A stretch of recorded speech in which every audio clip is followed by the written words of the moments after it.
السلام عليكم ورحمة الله وبركاته. أهلا وسهلا بيكم في برنامج دقيقة كورة. ازيكم يا اخواتي، عاملين ايه؟ يا رب تكونوا بخير جميعا. خرجنا من العيد، خلصنا الكحك، خلصنا الرنجة. تعالى بقى نركز شوية في اوسوريو والزمالك يفوز على سيراميكا بهدف مقابل لا شيء. ايه يا عم، هتقول ايه على على المدرب ده؟ المدرب لسه جديد، ما بينش ولا قال اي حاجة. تعالى نتكلم ومش بنحكم عليه، ولكن في بعض الملامح التكتيكية في الملعب حابين نوضحها لحضراتكم بغض النظر عن جودة اللعيبة. لأن الراجل لعب في ماتش المقاولين كان شكله حلو وكان الراجل فايز، ولكن خطأ حسام عبد المجيد كلفه هدف التعادل. نطلع من الماتش بتاع المقاولين نطلع بيه بإيه؟ نطلع إن الراجل مدرب كويس جدا، ولكن اول عائق للمدرب، وكنا اتكلمنا قبل كده في الحته دي، اول عائق للمدرب جوده اللعيبه وامكانيات اللعيبه. تعال نتكلم بقى على سيراميكا والزمالك.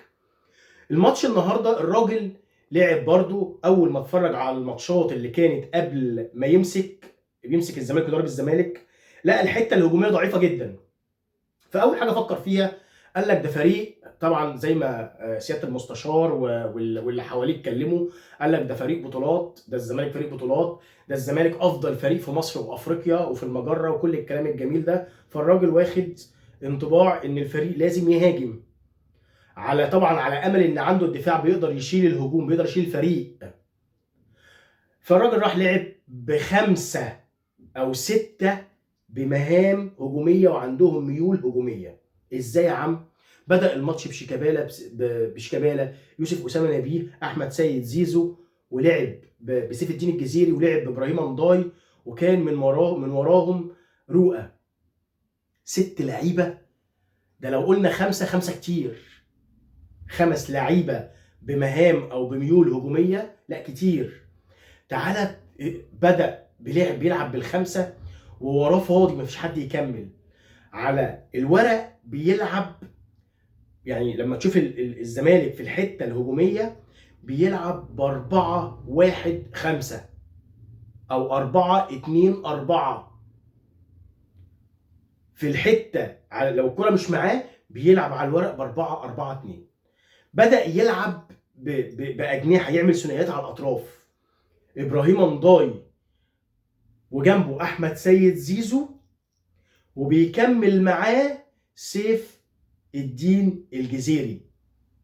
الناحيه الثانيه يوسف اسامه نبيه، وبيكمل معاه فاروق جعفر، سيف فاروق جعفر بعد خروج شيكابالا. يعني بدأ الاول شيكابالا، تمام، وبعد كده كمل بسيف فاروق جعفر، كان ليه برده مهام هجوميه مع يوسف اسامه نبيه.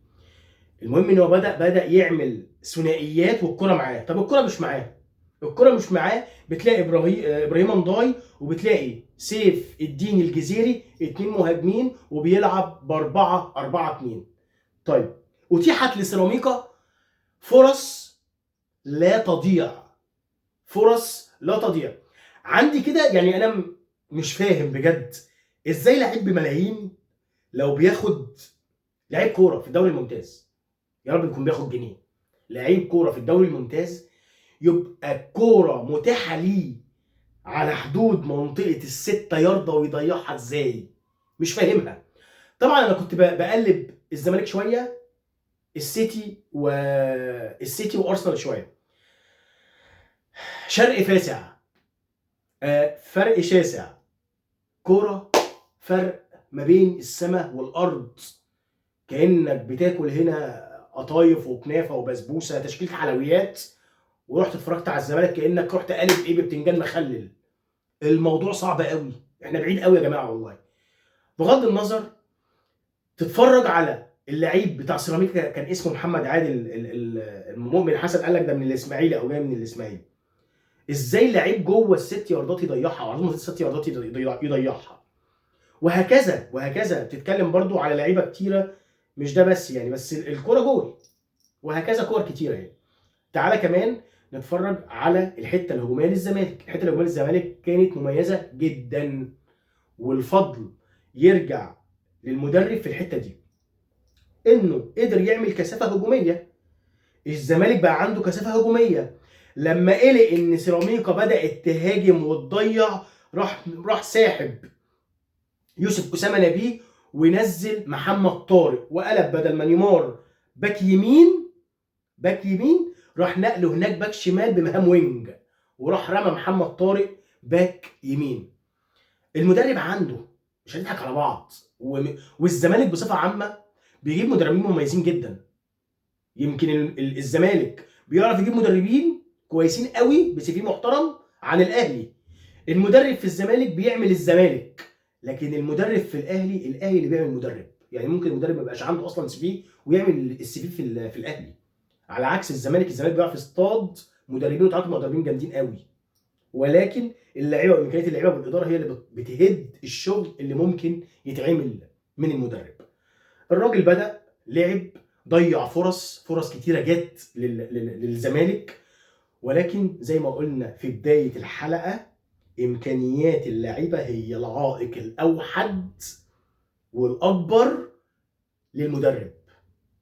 لا بتعرف هو بيوصلك، هو عمل ثنائيات. انت فجاه لقيت ابراهيم نضاي عنده سلاح زي ابراهيم نضاي قاعد دكه، طبعا بخلاف في كام كوره كده حنكش فيها وممكن تطلع ترند اصلا على الكوميكس على الفيس وتخرب الدنيا وضحك وهق ومق، ولكن هو عنده سلاح سريع، لعيب سريع قدر يلعب عليه معظم الكور المرتده بسرعاته. سيف الدين الجزيري وابراهيم نضاي، وكانت الكور بتروح على ابراهيم نضاي اكتر الوقت، وكان بيقدر يخلق فرص وبيلعب مع الناس. طبعا احمد سيد زيزو بيضم عليه سيف الدين الجزيري. الوينج اليمين كان مصدر خطوره الاول للزمالك. هيلا بس الناحيه الثانيه، نيمار لما راح هناك عمل كوره انا بشوفها افضل هجمه للزمالك في الموسم. طبعا الزمالك، طبعا الناس كلها تقول لك ايه يا عم، هو الزمالك عمل ايه؟ الزمالك كان شكله وحش في الملعب ده. ايوه، ما هو الماتش ده اداء الزمالك بصفه عامه الوحش من قوه سوء الاداء للزمالك على مدار الموسم، خلت الهجمه دي لنيمار هي افضل هجمه للزمالك. ده من يعني ايه يعني الله يكون في عون جماهير الزمالك. طبعا الزمالك مش فريق له شكل، وبالمناسبه مباراه السوبر مش هتكون سهله للاهلي، لان الراجل بيشتغل. الراجل بدا في ماتش المقاولين قدر يوصل الزمالك، قدر يخلي الزمالك تجيب جول، ولكن اخطاء اللعيبه هي اللي لبست الزمالك او لبست المدرب مش معاه عصايه سحريه، ولكن الراجل انا بشوفه بيشتغل صح. طيب ايه اللي بيحصل؟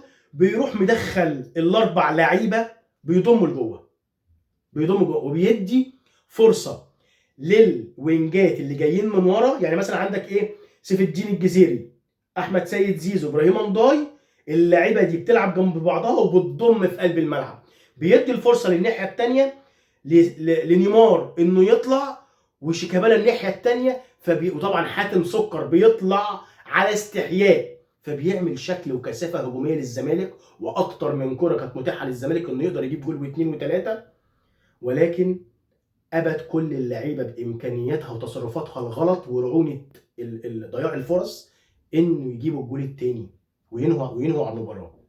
سيراميكا، يعني اول مره اتفرج على سيراميكا قدام الزمالك بالسوء ده. سيراميكا دايما كان قدام الزمالك كان بيقدر يبقى عنده فرص كتيره قوي. محمد ابراهيم نسي الكوره تبقى في رجليه، المفروض يلعب كوره بينيه ما بيلعبهاش، بيطول الكوره لحد ما تقطع منه. ميدو جابر انا مش فاهم، يعني افتح كشك سجاير هتلاقي له بتعيش حلوه افضل من الكوره. الراجل عايز يعمل السيطره على حاتم سكر قفل عليه ميه ونور اكتر من كوره. الكوره بتنتهي عند اثنين لعيبه، ميدو جابر ومحمد ابراهيم وصلاح محسن، ظل وحيدا في الملعب ما بين 2-3 مدافعين من الزمالك. برغم لو كان فريق بيلاعب الزمالك فريق منظم اكتر من كده كان يقدر ياخد بونت او اكتر من الزمالك، لان الزمالك عنده هو اوسيريو قدر يحل مشكله الهجوم بالكثافه الهجوميه اللي بيعملها، ولكن عنده تحدي اخر هو الدفاع مش احسن حاجه. واكبر دليل على كده الفرص اللي اتيحت من سيراميكا لو انت حليت مشكله الدفاع ما كانش هيجي فرص لسيراميكا بالشكل ده. كده تكون انتهت حلقتنا. يا رب الحلقه تكون عجبتكم، والسلام عليكم ورحمه الله وبركاته.